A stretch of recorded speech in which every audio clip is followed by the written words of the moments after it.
Di tengah menanti pengumuman rekapitulasi suara pemilu 2024, demonstrasi menolak pemilu curang yang melibatkan ribuan orang terus terjadi.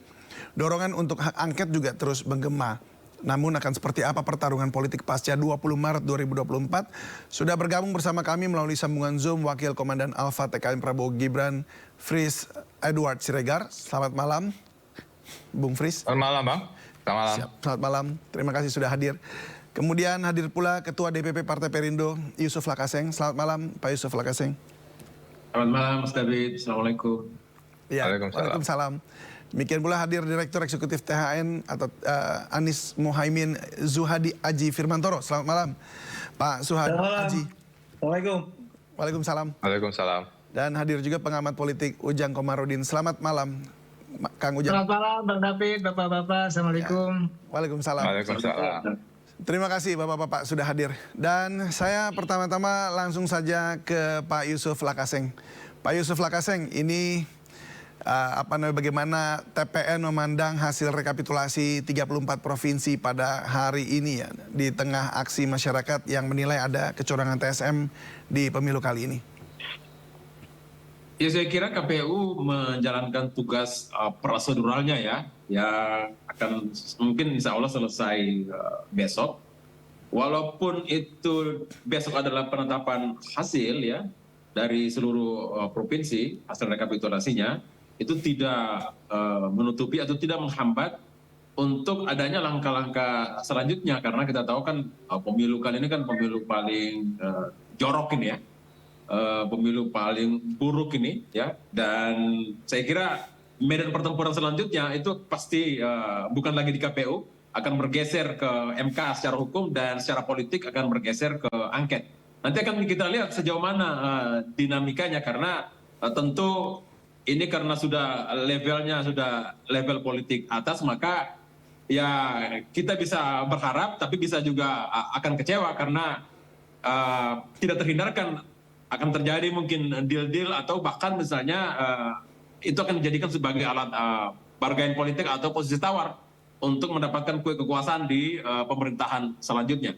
Kita berharap sih kecurangan yang sistematis itu terbongkar ya, terutama lewat jalan angket, agar kemudian negara ini ya dalam perjalanannya dicatat oleh sejarah bahwa ada pembelajaran yang paling penting harus kita ambil, bahwa siapapun yang terlibat dalam kecurangan itu, Pak Jokowi sekalipun harus mendapatkan hukuman yang setimpal karena telah menyebabkan demokrasi kita menjadi rusak secara serius. Saya kira itu, Mas David.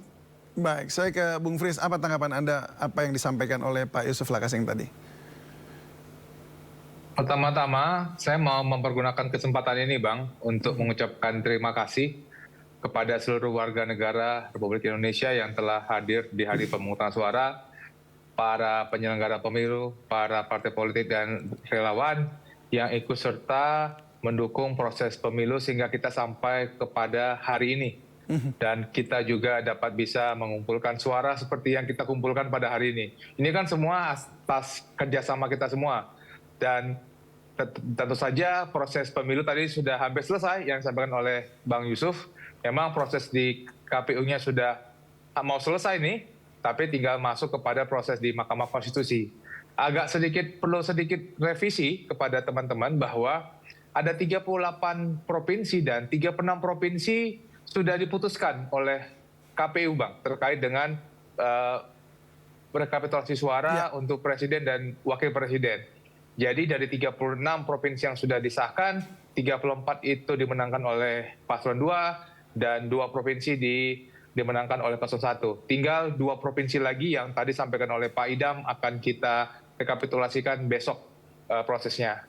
Bagaimana selanjutnya? Saya rasa melihat bahwa masyarakat sudah memilih. Masyarakat sudah menunjukkan siapa presiden yang mau mereka pilih untuk menjadi presiden Republik Indonesia dan presiden dan wakil presiden. Dan saya rasa signifikansi dari suara persentase itu sudah merefleksikan bagaimana pilihan dari masyarakat dalam proses pemilu ini. Dan kalau kita melihat dalam proses rekapitulasi, dan saya yakin teman-teman juga bisa menyaksikan bagaimana proses rekapitulasi nasional yang terjadi sejak tanggal 28 Februari, ya memang ada koreksi-koreksi, ada pertanyaan-pertanyaan dari paslon 1 dan paslon 2 dan juga paslon 3 dalam proses rekapitulasi, tapi kita bisa melihat bagaimana proses rekapitulasi nasional tersebut dapat berjalan dengan lancar. Jauh daripada apa yang mungkin teman-teman paslon 1 dan paslon 3 sampaikan, adanya TSM dan sebagainya. Hal-hal tersebut tidak muncul dalam proses rekapitulasi. Jadi kami melihat dari paslon 2 bahwa apabila nanti misalnya paslon 1 dan paslon 3 akan ke Mahkamah Konstitusi, itu merupakan hak dari paslon 1 dan paslon 3, dan juga apabila akan menggunakan jalur politik melalui hak angket, itu juga hak daripada paslon 1 dan paslon 3 serta partai politik pendukungnya. Tapi kami sebagai paslon 2 tentu saja kami akan menyiapkan fakta-fakta hukum, kami juga bisa menyampaikan hal-hal apa yang terjadi yang juga dilakukan oleh paslon 1 dan paslon 3 selama proses pemilu. Tentu saja kami akan menyampaikan temuan-temuan kami dalam proses di Mahkamah Konstitusi dan di proses-proses di lembaga lainnya.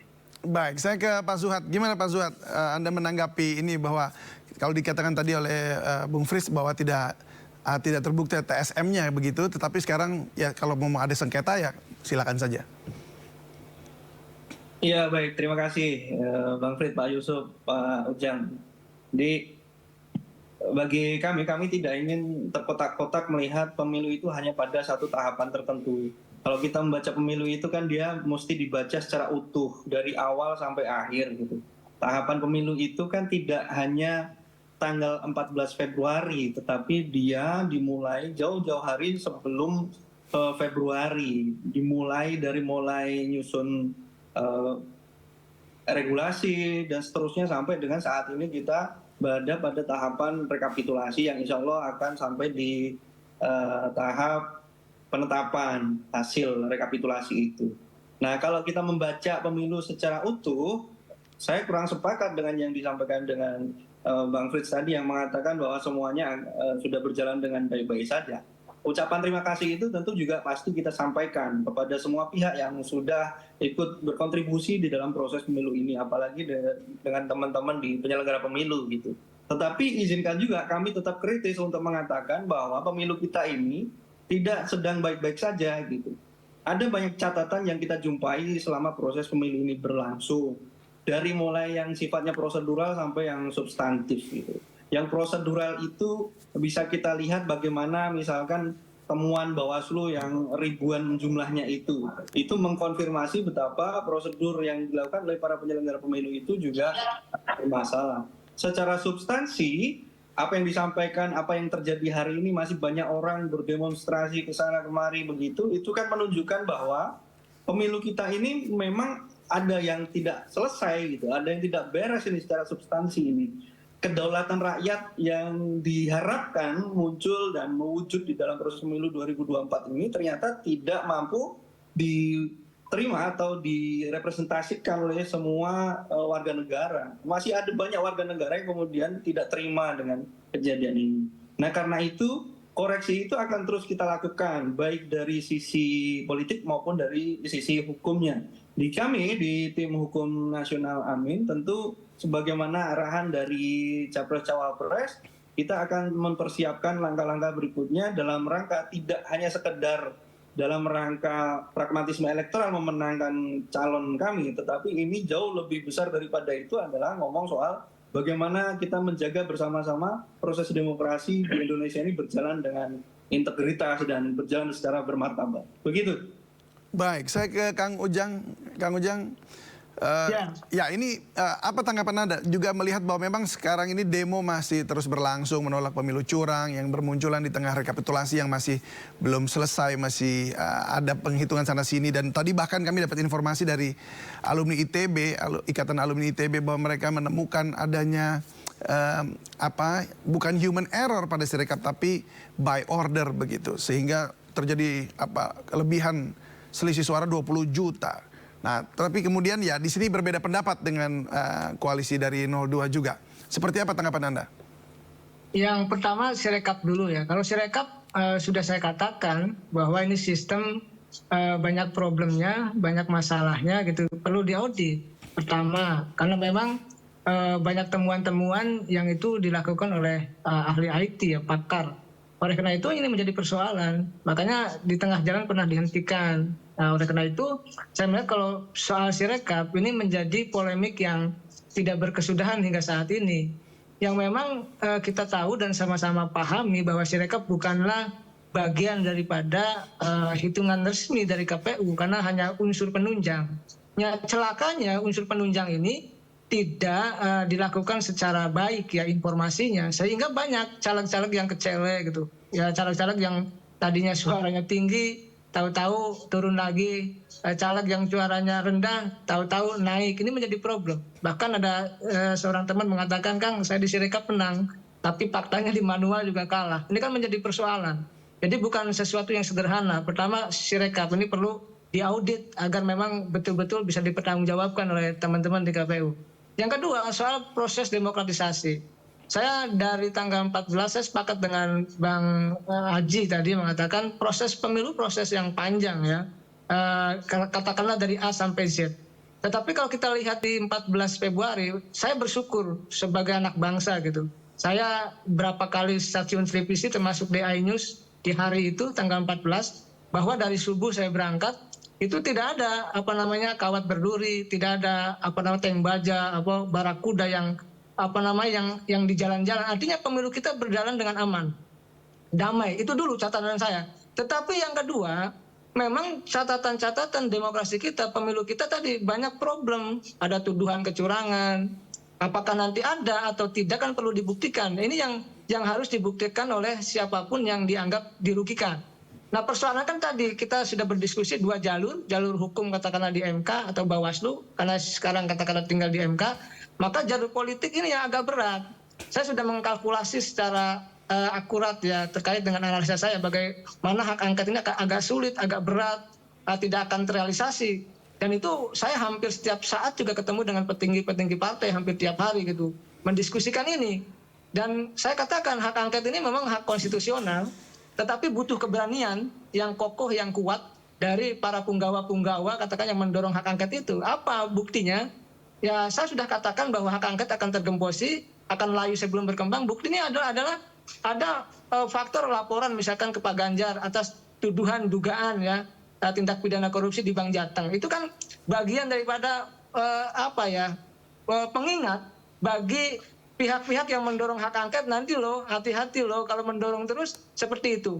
Bahkan kita menyaksikan juga bagaimana PKB ketika akhir-akhir ini mengatakan bahwa yang dilakukan oleh Mbak Lulu, Ibu Lulu yang protes katakanlah ingin mendorong hak angket di sidang paripurna, PKB mengatakan bahwa itu urusan pribadi, tidak ada sangkut pautnya dengan partai dan tidak ada hubungannya dengan Cak Imin, bayangkan. Artinya saya melihat perjalanan hak angket ini memang publik tadi melakukan demo ingin mendorong, tetapi apa daya, apa kuasa, karena partai-partai ini banyak yang tersandra terkait dengan persoalan korupsi. Itu catatan saya. Yang kedua, kalau kita lihat soal di MK, saya sih lebih menarik begini. Kalau dorongan hak angket itu sulit, berat, tadi publik ingin berdemonstrasi katakanlah yang besar pun, kalau tidak didukung oleh kekuatan di parlemen agak sulit. Karena saya melihat banyak ketua umum partai yang tersandra oleh kasus hukum sehingga dorongan hak angket itu akan loyo. Nah, yang harus kita dorong sebenarnya harus ada keyakinan di Mahkamah Konstitusi untuk melawan katakanlah kalau ada dugaan kecurangan itu ya jalurnya Mahkamah Konstitusi silahkan. Kalau ada buka selebar-lebarnya, sidangnya terbuka, kita menyaksikan misalkan data di mana. Tetapi saya menyaksikan begini, kalau kita terkait misalkan netralitas Pak Jokowi, netralitas ASN, itu sebenarnya sudah terjadi sejak lama kalau bicara itu. Tetapi bagaimana pembuktian itu harus dilakukan nanti dalam persidangan di Mahkamah Konstitusi agar semua terbuka. Kita sepakat untuk menata demokrasi kita, ada yang salah kita koreksi bersama. Misalkan ada permainan, ada kong-kali-kong, misalkan contoh dari penyelenggara pemilu dengan misalkan aktor tertentu ya harus dibuka. Kalau ada kecurangan harus dipublish. Sehingga apa? Sehingga memang kita belajar bahwa kita ini sedang menata demokrasi. Kita ada sebuah teori ya dalam konteks hari ini kita sedang menjalani konsolidasi demokrasi. Kalau ini tidak terjadi dalam konteks konsolidasi demokrasi ini, maka kita akan kembali kepada persoalan lama, itu bisa menjadi negara yang menurut saya seperti negara otoriter. Karena itu kita jaga demokrasi itu dengan menjaga kualitas pemilunya. Baik. Karena Kalau kita lihat dengan pemilu yang jujur, yang berkeadilan, yang terbuka, rahasia, itu akan menghasilkan pemimpin-pemimpin yang berkualitas. Tapi kalau pemilunya banyak persoalan, ya itu akan menghasilkan, mohon maaf ya, pemimpin-pemimpin yang tidak amanah begitu, Bang David. Baik, saya ke Pak Yusuf Lakaseng. Pak Yusuf, bagaimana tanggapan Anda terkait bahwa ini kelihatannya hak angket juga akan melempem mengingat ada ketua-ketua umum mungkin yang terpenjara dengan kasus-kasus atau mungkin nggak tahu apa sepatu kerguling atau seperti apa. Saya nggak tahu, tadi Anda juga sempat menyebutkan soal deal-deal juga kan di balik itu. Apa yang Anda lihat sebenarnya? Ya Pak Yusuf, ini masih di mute ya, tolong di unmute. Ya, angket ini ya David, memang dia pisau bermata dua ya. Dia bisa betul-betul membongkar kecurangan, keterlibatan negara dalam politisasi besar terhadap alat-alat negara yang semestinya netral, tapi terpolitisasi dengan sengaja. Begitupun juga anggaran negara yang dari pajak itu lewat bansos dipakai untuk mempengaruhi pemilih ya, itu bisa terbongkar. Justru karena potensi itulah makanya itu juga bisa di satu sisi menjadi alat tawar bagi partai politik yang kalah tapi ingin masuk kabinet dalam pemerintahan yang baru ya. Dan itu bisa jadi memang akan dipakai untuk tawar-menawar agar mereka punya cukup kursi misalnya di kabinet. Makanya ini memang tadi itu dia bisa pisau bermata dua. Tentu kita akan lihat dinamikanya, tapi memang akhir-akhir ini agak melempem ya. Sinyalnya makin sedikit makin melemah begitu, hilang. Ya, walaupun kita lihat sedang dibuat materi untuk diajukan, tapi ya belum ada tanda-tanda 25 yang bertanda tangan itu diajukan. Saya kira rakyat akan menilai itu. Nah, biasalah elit kita mempertontonkan politik dagang sapi, oportunisme seperti ini, dan ya itu menjadi cerita yang akan dicatat dalam sejarah kita, David. Tapi ya, yang menjadi catatan kita ya, semua kecurangan-kecurangan tadi itu menyisakan rasa ketidakadilan pada rakyat kita. Hal itu semacam tabungan politik untuk perjalanan bangsa ini di masa akan datang. Itu akan menjadi satu gerakan sosial yang besar ke depannya jikalau pemerintahan baru tidak mampu memberikan konsesi pemeliharaan demokrasi yang bagus, penegakan hukum terutama pemberantasan korupsi yang sesuai dengan harapan, dan kinerja ekonomi yang baik. Kalau tiga hal itu tidak bisa diberikan oleh pemerintahan baru, maka menurut saya tabungan ketidakadilan dari hasil pemilu yang kontroversial itu bisa menjadi masalah bagi pemerintahan baru. Makanya sebenarnya situasi ini juga peluang bagi pemerintahan baru, ya, walaupun mereka mengalami banyak tuduhan kecurangan. Ini jadi kesempatan bagi Prabowo Gibran untuk membuktikan kalau memang betul mereka yang akan dilantik nanti bahwa ya mereka membangun kinerja ekonomi yang baik, ya, membuka ruang demokrasi dan memeliharanya dengan baik, dan kinerja penegakan hukumnya terutama dalam pemberantasan korupsi tetap dilakukan sesuai dengan harapan publik. Kalau tiga hal itu dilakukan pemerintahan baru, menurut saya mungkin ketidakadilan ini menjadi terinterupsi, menjadi satu perjalanan yang sesaat saja, ya. Tapi jika kalau tidak, itu akan menjadi tabungan yang akan menjadi sebuah gerakan sosial yang besar. Saya kira itu, David. Ya, baik.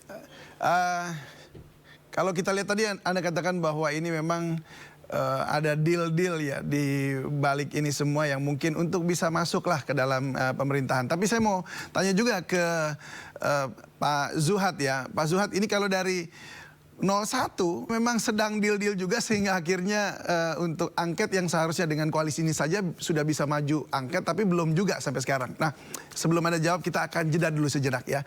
Pemirsa, Sindo Prime akan kembali usai jeda berikut ini. Tetaplah bersama kami.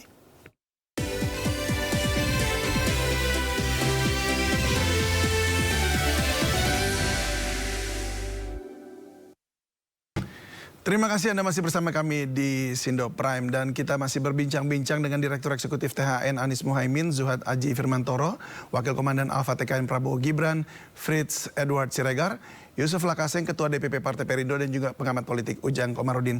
Saya langsung saja ke Pak Zuhad tadi. Pak Zuhad, jadi gimana di sana di 01 juga, apakah masih deal-deal begitu sehingga untuk hak angketnya tampaknya maju mundur? Iya baik, Kak. Pertama saya mau disclaimer dulu. Kami di tim hukum ini memang fokus menjalankan kebijakan-kebijakan di ranah hukum. Sementara di ranah politik itu akan fokus konsentrasi oleh teman-teman partai politik. Yang pasti sampai hari ini tidak ada satupun pernyataan penarikan atas pernyataan sebelumnya dari para ketua umum maupun sekjen partai politik koalisi 01. Kalau tidak ada penarikan maka ya kalau orang hukum pasti menyimpulkannya berarti ini masih jalan, kebijakan ini masih masih berlaku gitu untuk menjalankan proses angket itu sendiri gitu. Sampai hari ini kan saya tidak mendengar soal itu ya, pencabutan itu. Dan apakah lalu pertanyaannya apakah solid atau tidak? Ya pasti solid karena sampai setidaknya kemarin itu para sekjen masih kompak kumpul bersama membahas soal bagaimana konstelasi ke depan gitu ya. Jadi saya tidak melihat ada satu atau sebagian partai yang membuat gerakan-gerakan tambahan yang agak aneh-aneh. Saya tidak melihat itu, Pak. Jadi saya mau berkeyakinan tetap di posisinya 01 tetap solid sebagai satu koalisi perubahan itu. Nah, namun bagaimana ke depan ya kita lihat bersama-sama gitu. Yang pasti kalau di langkah hukum kita sudah mempersiapkan semuanya. Tinggal menunggu kapan KPU melakukan penetapan pengumuman rekapitulasi dan kami akan menjalankan perintah untuk melanjutkannya ke Mahkamah Konstitusi. Gitu. Ya, baik, ya soalnya tadi memang juga ada pemanggilan kepada dua menteri dari PKB juga ya oleh Pak Jokowi di istana. Iya. Tapi memang kan faktanya memang ini bincang-bincang yang kita tidak tahu dalamnya seperti apa. Memang ramai, tapi faktanya memang sampai sekarang tidak ada hal ihwal apapun yang kemudian mempengaruhi internal gitu. Baik, saya ke Bung Frits. Bung Frits, jadi kalau Anda melihat bahwa memang di sini ada agak sedikit melemah sedikit signalnya untuk angket begitu.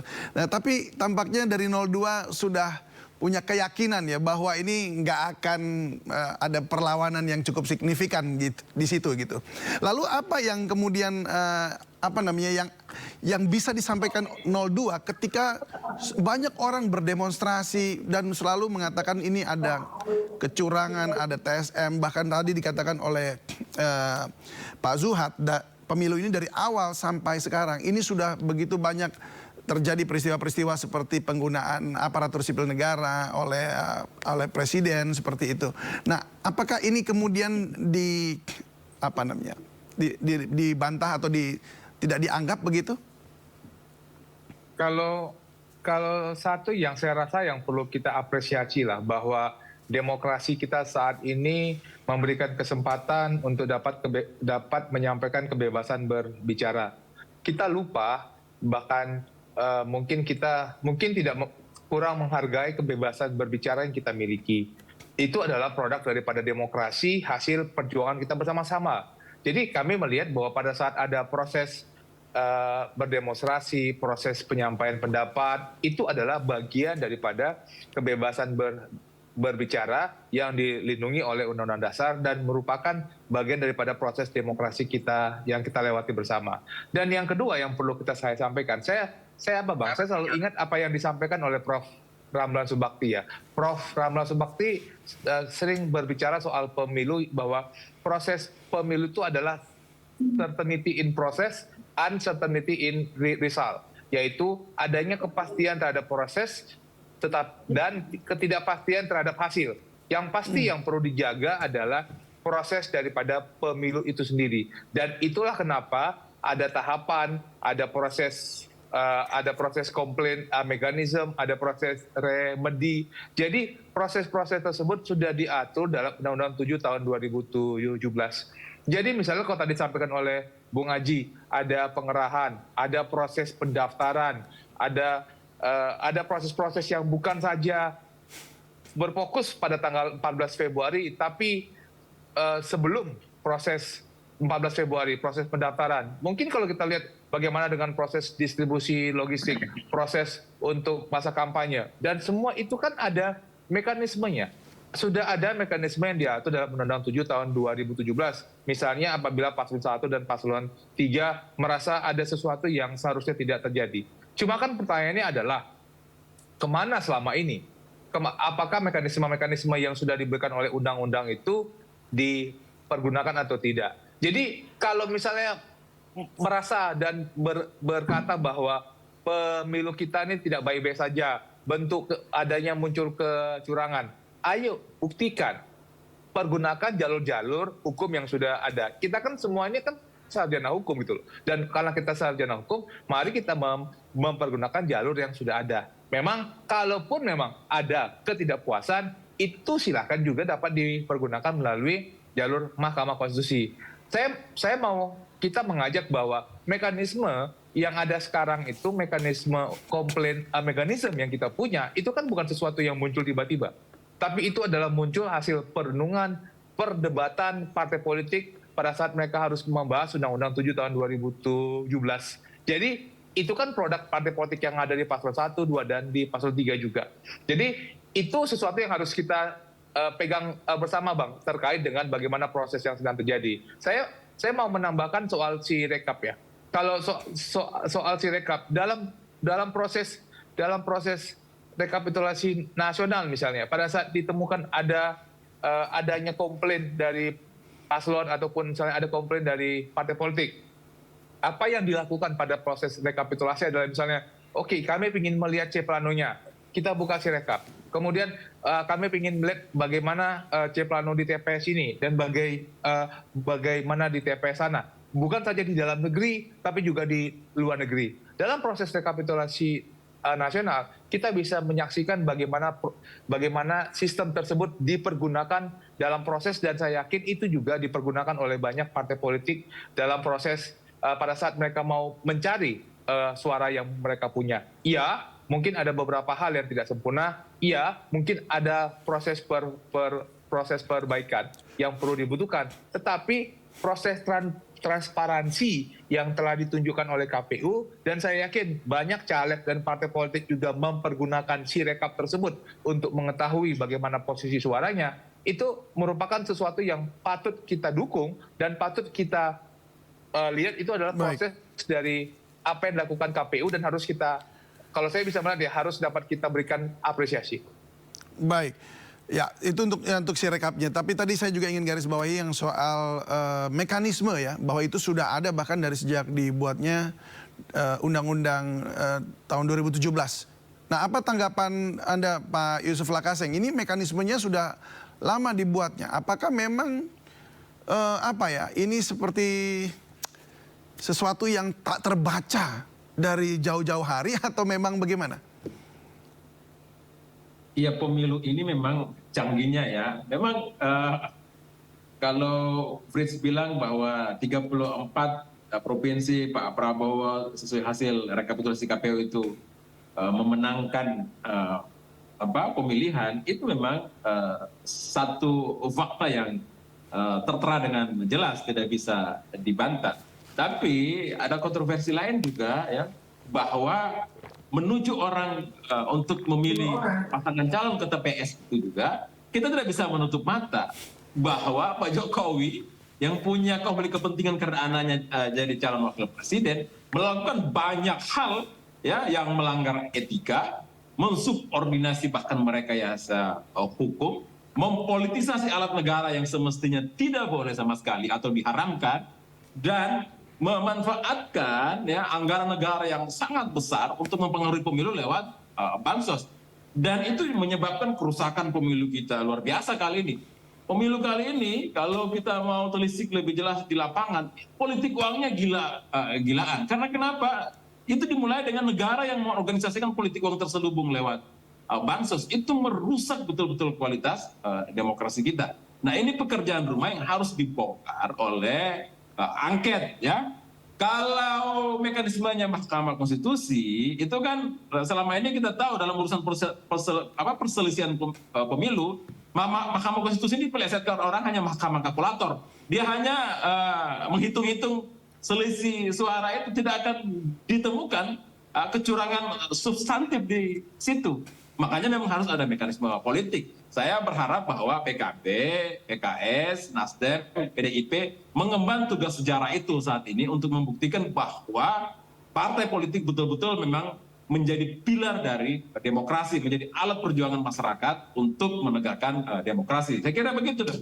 Ya baik, terakhir saya ke Kang Ujang. Kang Ujang, ini kalau bicara soal mekanismenya tadi, bahwa memang sudah ada mekanisme dan bahkan sudah disetujui oleh partai-partai politik dari sejak dulu. Ini jadi seperti apa Anda melihat bahwa apakah ini memang direncanakan dari awalnya seperti akan terjadi seperti ini atau bagaimana? Silakan singkat saja.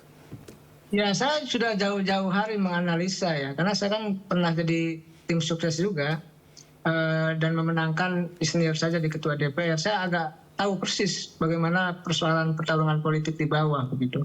Saya sudah katakan, saya analisa dari tahun 2014, 2019 hingga 2024 bahwa nanti akan terjadi banyak money politik. Dan ini terjadi, dan ini sangat luar biasa masifnya. Dan itu bukan terjadi hanya di Pilpres, tapi terjadi di Pileg.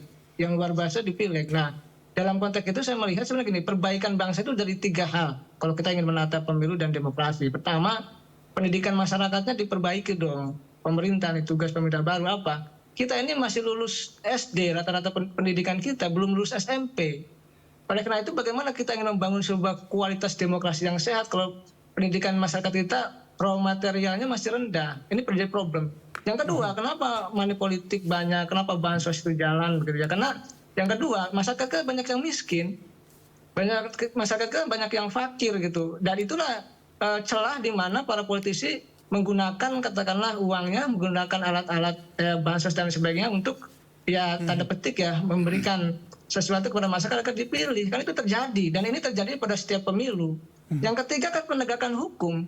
Nah, ketiga-tiganya ini kita masih dalam persoalan di kita. Makanya demokrasi kita ya tidak pernah berjalan dengan baik.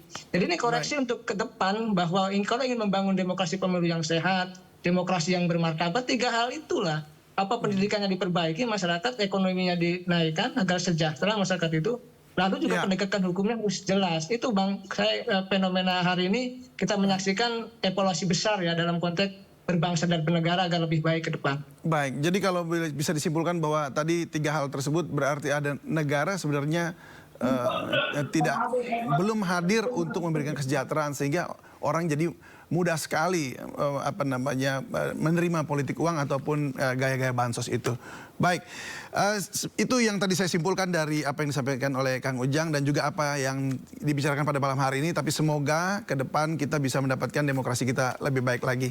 Kita akan sambut juga nanti hasil penetapan dari KPU besok hari. Dan kita lihat bagaimana hasilnya. Terima kasih Bapak-Bapak semua, salam sehat selalu, selamat malam. Terima kasih semuanya. Sampai ketemu lagi.